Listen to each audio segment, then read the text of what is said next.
గారు ఈ నెల 9వ తారీఖు నాడు రష్యా పర్యటన నేపథ్యంలో మరి రష్యా అత్యున్నత పురస్కారమైనటువంటి ఆ దేశ ఏదైతే ఉందో order of Saint Andrew the అపోజిల్ అవార్డును భారత ప్రధానమంత్రి గారికి ప్రదానం చేయడం జరిగింది. దీన్ని మా భారతీయ జనతా పార్టీ అందరము రాష్ట్ర అధ్యక్షులైనటువంటి వారికి ధన్యవాదాలు తెలియజేస్తున్నాము ఈ సందర్భంగా. అలాగే భారత ప్రధానమంత్రి నరేంద్ర మోడీ గారు ఇంకా అత్యుత్తమైన పురస్కారాలు సాధించాలని చెప్పి ఆ భగవంతుని వేడుకుంటున్నాము. ఈ సందర్భంగా నరేంద్ర మోడీ గారు ప్రధానమంత్రిగా ప్రమాణ స్వీకారం చేసిన తర్వాత దౌత్యపరంగా ఏ దేశానికి వెళ్ళాలన్న ఆలోచనతో ఇప్పుడున్న సమయంలో దగ్గరున్నటువంటి రష్యా దేశానికి వెళ్ళడం జరిగింది. పర్యటనలో భాగంగా మరి అక్కడికి వెళ్ళిన తర్వాత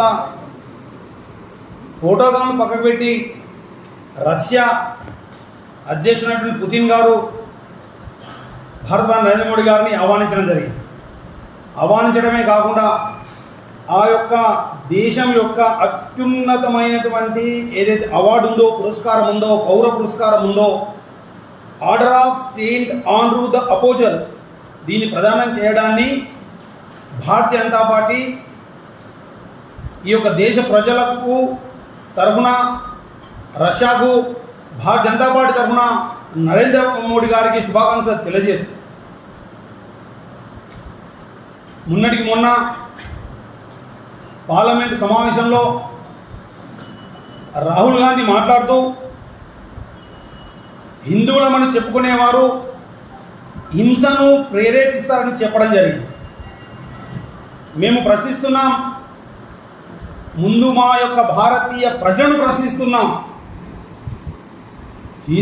అతను పార్లమెంట్లో శివుని యొక్క ఫోటో ముందట పెట్టుకొని, శివుని చేతిలో ఆయుధాలు ఉంటాయి, ఇతర మతస్థుల దేవుల యొక్క ఫోటోలో ఆయుధాలు ఉండవు, హిందువులందరూ కూడా ఆయుధాలు ధరిస్తారు, వీళ్ళు హింసకు ప్రేరేపితులు అనేటువంటి చెప్పినా కూడా ఈ దేశంలో ఉన్నటువంటి హిందువులకు చీమ పుట్టినట్టు కూడా లేదు. ముందు మేము హిందువులని ప్రశ్నిస్తున్నాం. ఓ హిందువులారా, ఒక పట్కరోళ్ళనో, మాలానో, మాదిగానో, రెడ్డి అనో, రావు అనో, లేకుంటే మున్నూరు కాపోనో, లేకుంటే గౌడ్లనో, లేకుంటే పద్మశాలనో మీరు ఆయుధాలు పడతారు, మీరందరూ కూడా ఈ దేశానికి సంబంధించినటువంటి మీరు ఆయుధాలు పట్టుకొని మీరు తిరగబడతారని చెప్తే అప్పుడు సిగ్గు శర్మ వచ్చి కులాల పరంగా మనం ముందుకొచ్చి దేశంలో ఉద్యమాలు చేసేవాళ్ళు. అంటే హిందువు అని చెప్పినా కూడా నాకు చెప్పలేనటువంటి ఒక దౌర్భాగ్య పరిస్థితిలో ఈరోజు హిందువులు. ఓ హిందువులారా మేల్కొనండి.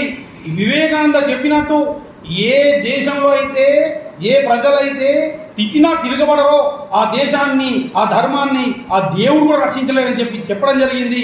మరి అదేవిధంగా ఒక బాధ్యతాయుతమైనటువంటి వ్యక్తి రాహుల్ గాంధీ హిందువుల పట్ల అనుచితంగా మాట్లాడితే ఈ దేశంలో ఉన్నటువంటి ఏ రాజకీయ పార్టీ బీజేపీ తప్ప స్పందించకపోవడం, మరి మిగతా పార్టీల్లో హిందువులు లేరా అని ప్రశ్నిస్తాం.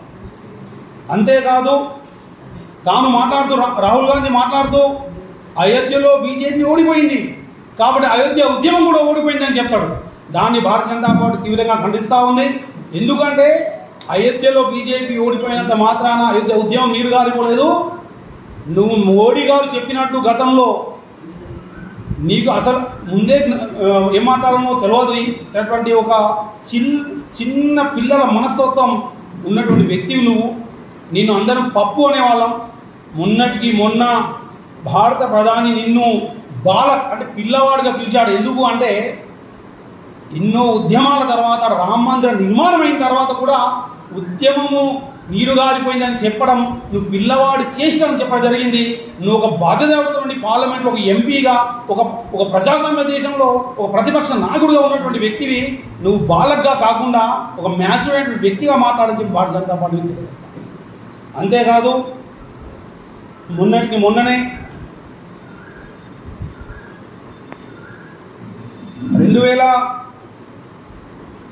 2023లో కెప్టెన్ అంశుమాన్ సింగ్ అనే వ్యక్తి కాశ్మీర్లో తీవ్రవాద ఉగ్రవాద దాడిలో ఈ చనిపోవడం జరిగింది, అమరుడవడం జరిగింది. అతని యొక్క మరణానికి భారత ప్రభుత్వం కీర్తి చక్ర అవార్డు ఇవ్వడానికై వారి భార్యను ఆ యొక్క కీర్తి చక్ర ప్రదానం చేసుకోమని చెప్పి గౌరవపూర్వకంగా తనకు ఇవ్వడం జరిగింది. కానీ ఆమె పైన కూడా కొందరు తురస్కులు ట్రోల్ చేస్తూ చెడుగా మాట్లాడడం జరిగినప్పటికీ మరి ఈ దేశంలో ఉన్నటువంటి కాంగ్రెస్ వ్యక్తులు కానీ చివరికి ఈ రాష్ట్రంలో ఉన్నటువంటి బీఆర్ఎస్ వ్యక్తులు కూడా కానీ ఖండించకపోవడం శోచనీయమైన విషయం. ఈ దేశం కోసం తునప్రాయంగా తన యొక్క ప్రాణాలను అర్పించినటువంటి వ్యక్తి, ఒక సైనికుడు, అతను ఒక క్యాప్టెన్గా ఉండి తన యొక్క సైన్యంతో పాకిస్తాన్లో ఉన్నటువంటి తీవ్రవాదులతో యుద్ధం చేసి అమరుడైతే ఆ అమరుడైన వ్యక్తి యొక్క భార్యకు కీర్తి చక్ర ప్రదానం చేస్తూ ఉంటే ఆ మహిళను కూడా ట్రోల్ చేసినటువంటి మతోన్మాద శక్తులు ఏదైతే ముస్లిమ్స్ ఉన్నారో మరి వాళ్ళ విషయంలో కాంగ్రెస్ కానీ బీఆర్ఎస్ కానీ స్పందించకపోవడం సిగ్గుచేటైన విషయం. మేము ప్రశ్నిస్తున్నాం, ఆ కాంగ్రెస్లో అసలు హిందువులు లేరా? బీఆర్ఎస్లో అసలు హిందువులు లేరా? లేదంటే మీరు కూడా గడ్డాలు పెంచుకొని క్యాబులు పెట్టుకొని తిరగాలని చెప్పి భారతీయ జనతా పార్టీ మీకు హితో పలుకుతూ ఉంది. అంతేకాదు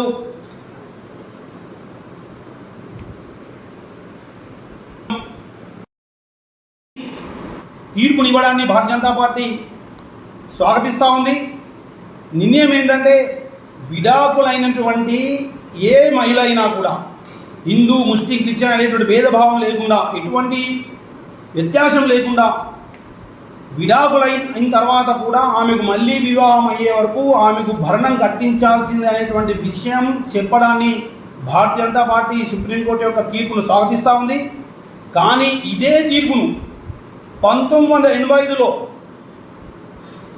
ఎప్పుడైతే మహమ్మద్ ఖాన్ వర్సెస్ షబానో బేగం, ఈ షబానో బేగం అనే ముస్లిం మహిళ తనకు భరణం ఇయ్యమని చెప్పి సుప్రీంకోర్టుకు పోతే సుప్రీంకోర్టు అప్పుడు ఈ బానోకు మద్దతుగా తీర్పునిస్తే అప్పుడున్నటువంటి ముస్లిం మతోన్మాదుల యొక్క ఎవరైతే ఇస్లామిక్ చట్టాలు చేస్తారో, ఇస్లామిక్ సరిహద్ చట్టాలు చేస్తారో, వీళ్ళ యొక్క ఛాందసవాదుల యొక్క మాటలు విన్నటువంటి భయపడినటువంటి ఓటు బ్యాంకులు కలిగినటువంటి రాజీవ్ గాంధీ ఇప్పుడు ప్రధానమంత్రి పార్లమెంట్లో చట్టం చేసి మహిళలకు వ్యతిరేకంగా ఎట్టి బస్సులో కూడా మహిళలకు ఆభరణం ఇచ్చే అవసరం లేదు, భరణం ఇచ్చే అవసరం లేదు అని చెప్పి పార్లమెంటు సాక్షిగా చట్టం చేయడం జరిగింది.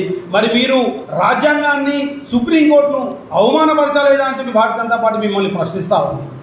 ఇప్పుడు మీరు ప్రతిసారి భారతీయ జనతా పార్టీ రాజ్యాంగాన్ని ఏదో చేస్తుంది అని మీరు మాట్లాడుతూ ఉంటారు. మరి మేము ప్రశ్నిస్తున్నాం, ఆ రోజు మీరు రాజ్యాంగాన్ని అవమానపరచలేదా? ఆ రోజు మీరు సుప్రీంకోర్టు తీర్పును అవమానపరచలేదా అని చెప్పి ప్రశ్నిస్తూ ఉన్నాం. ఈనాటికైనా సుప్రీంకోర్టు ఇచ్చినటువంటి తీర్పును యథాతథంగా మీరు అమలు చేయండి. అంతేకాకుండా ఈ దేశంలో ఖచ్చితంగా కూడా సమాన న్యాయమైనటువంటిది ఉమ్మడి పౌరస్మృతి రావాల్సిన అవసరం ఉంది. దానికోసం భారతీయ జనతా పార్టీ ముందు ఉమ్మడి పౌరస్మృతిని కూడా దేశంలో తీసుకోవడానికి ప్రయత్నం చేస్తూ ఉంది. కాబట్టి మేము ఒకటే కోరుకుంటున్నాం, ఈ దేశంలో ఉన్నటువంటి హిందువులారా మేల్కొనండి. మనము మేల్కొనకుంటే రాబోయే కాలంలో మనం ఈ దేశం నుంచి వెళ్ళగొడితే మనకు ఇంకో దేశం లేదు. మనమందరం ఏ కష్టం వచ్చినా నష్టం వచ్చి ఇదే దేశంలో బతకాలా. కులాల ముందు పక్కకు పెట్టండి. నువ్వు హిందూ అంటేనే అప్పుడే పట్టుకోవడం అవుతావు. హిందూ అయితేనే నువ్వు మున్నూరు కాపోతావు. నువ్వు హిందూ అయితేనే నువ్వు ఎస్సీ మాదిగ అవుతావు. నువ్వు హిందూ అయితేనే నువ్వు గౌడ్ అవుతావు. నువ్వు హిందూ అయితే పద్మశాలి అవుతావు. నువ్వు హిందూ కాకుండా ఈ కులాల వ్యవస్థనే లేదు. కాబట్టి నువ్వు ముందు హిందూ, ఆ తర్వాత కులమైన విషయాన్ని పరిగణలోకి తీసుకొని రాబోయే కాలంలో ఈ హిందుత్వం మీద జరిగేటువంటి దాడులపైన కులాలను పక్కకు పెట్టి మనమందరం ముందుకొచ్చి ఈ దేశం కోసం, ధర్మం కోసం పాల్పడాలని చెప్పి సందర్భంగా తెలియజేస్తాం. ఎప్పటికప్పుడు వార్తలను వీక్షించేందుకు Q9 న్యూస్ ని సబ్స్క్రైబ్ చేసుకోండి, లైక్ చేయండి, షేర్ చేయండి. విలువైన సమాచారాన్ని ముందుగా మీరే తెలుసుకునేందుకు బెల్ బటన్ ని క్లిక్ చేయండి.